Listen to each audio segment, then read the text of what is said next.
The plague of single-parent households. According to the U.S. Census report on single-parent households, 68% of the families are married couples with children under the ages of 18, in stark contrast to 93% back in 1950.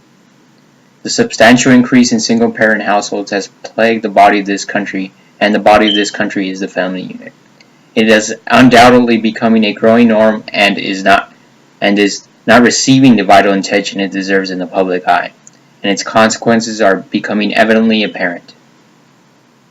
With children lacking the resources to develop themselves as individuals, once they reach adulthood, they become nothing more than a bunch of bums. Scarcely any research needs to be done on this matter. Nevertheless, I did do some research, and my findings are appalling. And also, I have first-hand experience when it comes to this subject, for I also was raised under a single-parent household. Single-parent households are in the rise in the U.S. and in Hidalgo County, which has had huge consequences on children who have or have the misfortune of living under such circumstances. As a result of living in single-parent households, children are ill-equipped to fight the challenges they face by life. Thus, they become anchored to themselves and to society as well. To remedy this plague on marriage, Christianity has to be imbued back into marriage. First part of the problem is that single-parent households are on the rise at a nationwide level. Through the period 1960 through 2016, the percentage of children living with their mothers tripled from 8% to 23%. Births in unmarried women has increased from 5% in 1960 to 40% in 2014. At a local level, 33% of children living in Hidalgo County live under a single mother. Unwed mothers make 31% of all births in Hidalgo County. The second part of the problem is that single-parent households permeate child abuse. And by child abuse, I mean it hinders the development of children to adulthood.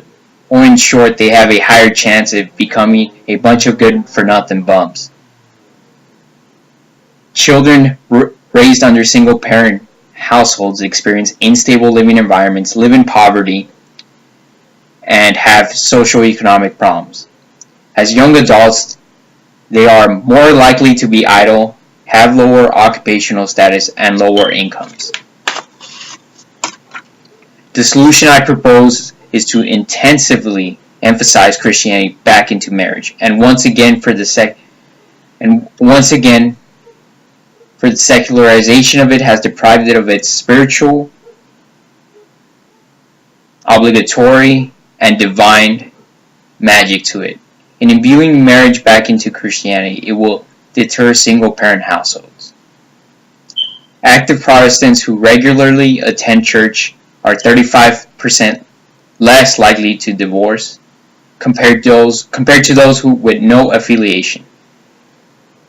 Religious people reported higher marital satisfaction, less thoughts about divorce, and talking about divorce. It is apparent that the increasing rate of single-parent households is currently a serious strain on children and on society. I hope you all take into consideration the significant role that Christianity has on marriage, because the massive secularization on marriage in our country has undoubtedly damaged the spiritual commitment to it. And if it could return to how it once was, the rise of single-parent households could be deterred.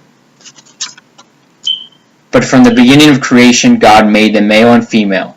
Therefore, a man shall leave his father and mother and hold fast to his wife, and they will become one flesh. So they are no longer two, but one flesh. What therefore God has joined together, let no man separate. Mark 10:6-9.